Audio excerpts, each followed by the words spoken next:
Well, good morning. Today is Monday, January 8th. We're already 1 week into our New Year's resolutions. And we always start off, it's time for our meeting highlights for Weight Watchers. But let's start off by telling you how I did this week. Let me show you.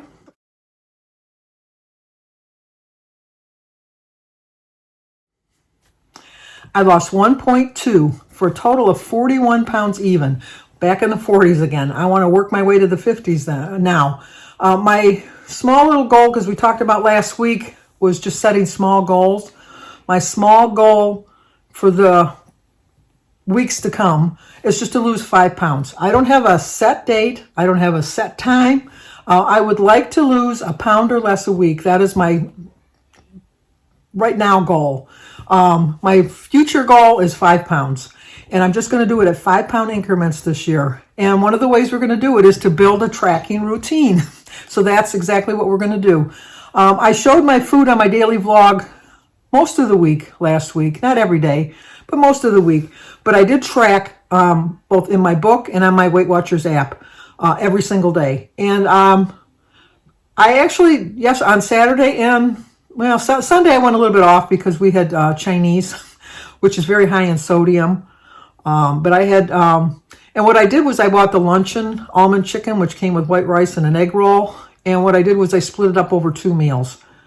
So I had a little bit for lunch, and then I had the other half for dinner. It was still the same amount of points, but I think it gave my body a little bit more time to digest it. Everybody knows that Chinese is high in sodium.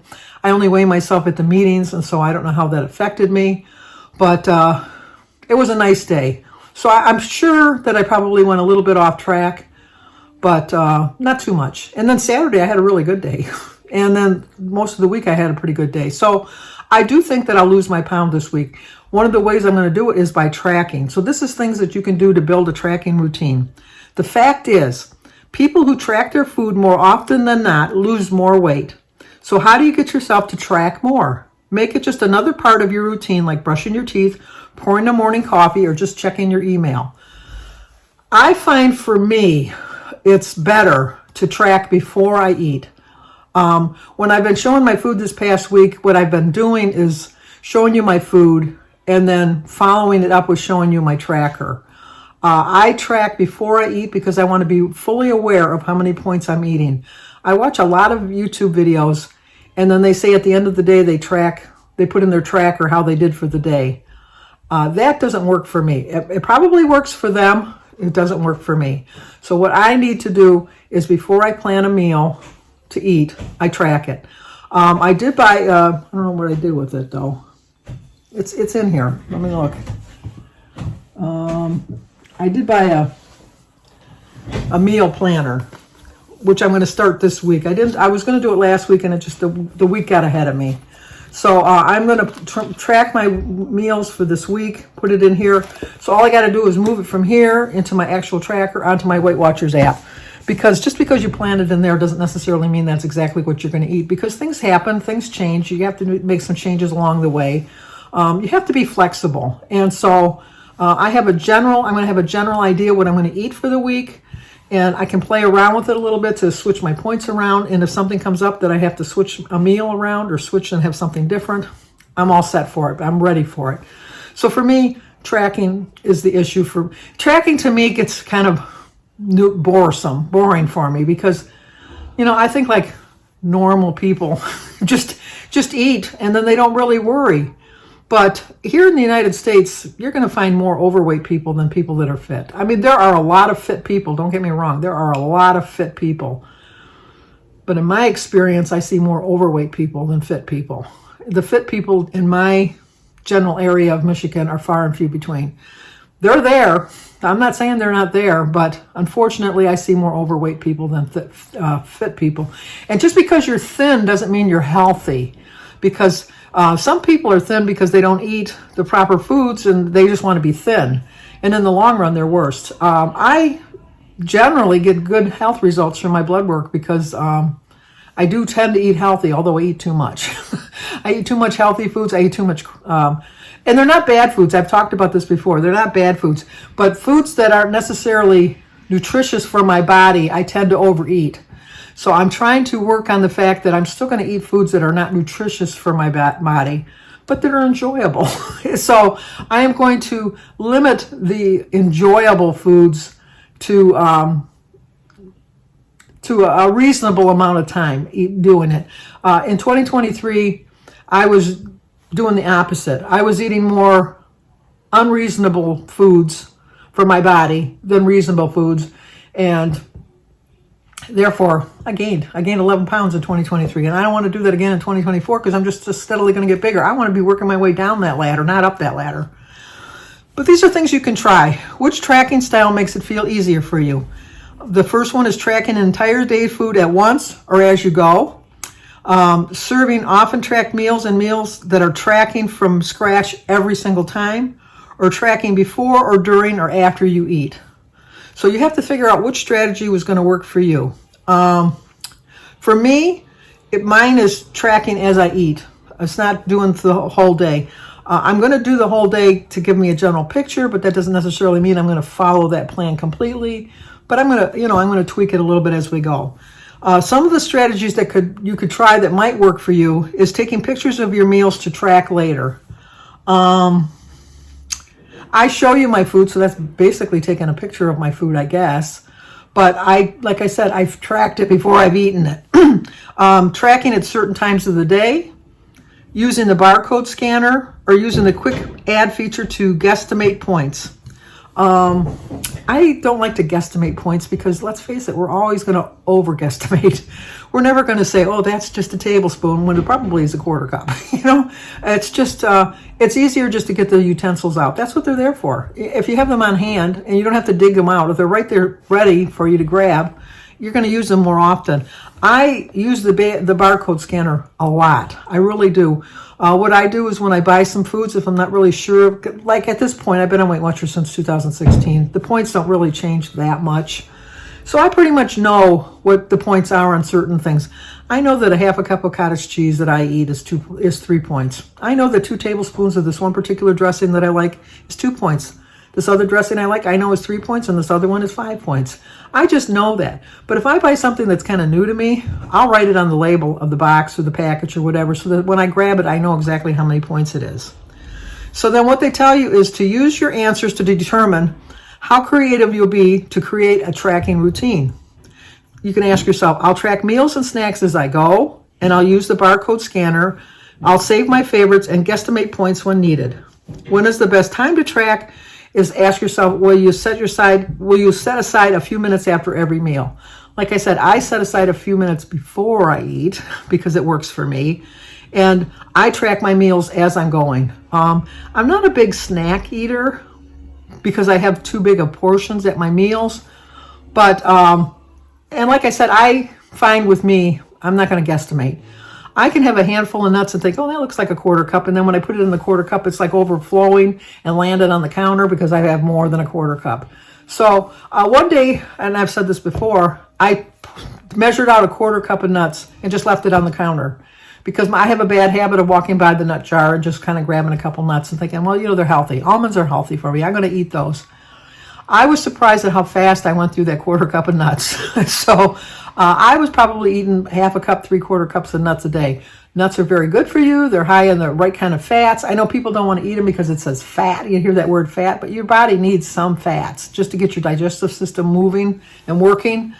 It's high in protein and high in calories, but they're good calories. And I know that they say like 3,500 calories make a pound, but there are good calories and there are bad calories. And so we want to have the good calories because I think the good calories work through your body faster than the bad calories. If you ate 3,500 calories worth of nuts, I'm not a doctor, so this is just my theory. This is what I think. If I ate 3,500 calories of nuts in a day as opposed to 3,500 calories of donuts, the donuts are going to stick with me a lot longer because it's mostly sugar and starches, whereas the nuts have proteins and fats and stuff that my body's going to break down a little bit. I don't need to eat 3,500 calories worth of nuts. I was just using that as an example. Anyway, let's dive a little deeper. We talk a lot about tracking, and if you're new around here, welcome. Get ready to learn much more because the science is clear. The more you track, the more you're going to lose weight. Why? Because tracking makes you aware of what and how much you're eating, and it's the first step to any meaningful change is awareness.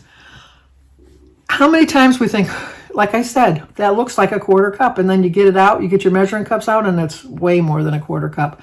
A piece of chicken, you think, well, that's got to be 5 ounces, and then you put it on the scale, and it's like 9. Now, chicken is like a wrong thing to judge, I guess, because it is very high in protein in that, but it just kind of gives you a visual of what you should be eating. Here in the United States, we have super sized portions, and it's just ridiculous. If you look at a meal plan back in the 80s as opposed to now, if they served you that in a restaurant, you would be mad because you would think, is this all I'm getting for my money? But the reason the prices are so high is they got to accommodate for the bigger portions. And if they would lower their prices and give you the right size portion, I don't think people would complain as much. They're still going to complain because we're used to supersized menus. We're just used to it at this point. But things were, back before they had preservatives and that. 1 minute, please. Anyway, sometimes if you're just not aware of how much you're eating, then you're going to eat more. So awareness is the key. What's tricky is that tracking takes time and effort, and we humans prefer to do stuff that's quick and easy. My daughter's in the room here with us. So leaning into what makes tracking feel seamless for you can help you work it into your day and stick with it. So other tips that they can give you are to set guidelines and reminders. For example, if you track after every meal, open the app as soon as possible, as soon as you clear your plate. For all-at-once trackers, set your phone alarm for a time that works for you. I'm never going to set an alarm to do something like that. For me, alarms are just to wake you up or to remind, well, it is to remind you, but I'm thinking if you're eating and you don't remember to track it, then something's wrong with you at that point. And forget perfection. Tracking consistently with fewer details is better than getting burned out trying to log every single bite, ingredient, and exact portion. If you just kind of give a general idea, a lot of restaurants, when you go to them, they're not on the app, and so you have to kind of guesstimate. And just because like a hamburger at Red Robin, and you get a hamburger at the Outback, they might be a little bit different in points, but if you're at least making an effort to track, I usually try to go with whatever's the higher points and go with that, because you can't lose with a higher point. At least you're figuring it out that way. No matter where you are in your journey or what else is going on, creating or sharpening routines around the most effective weight loss behaviors, like tracking, helps you keep focused and paves your way to your goals. 3 fast facts. Food tracking is one of the strongest predictors of weight loss. If you really are keeping track of what you're eating and aware, you're definitely going to have a loss. Number 2 is tracking works because it helps you be aware of your choices and any changes you want to make. Sometimes you realize that, like I put 4 tablespoons of dressing on my salad and I probably could have got by with 3.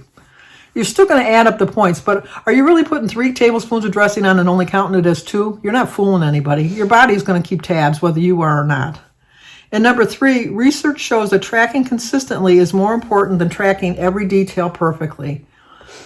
You could have like a perfect day and say, I've tracked everything perfectly, but if you don't do it the next day, it's not going to work. So you have to be consistent in what you're doing.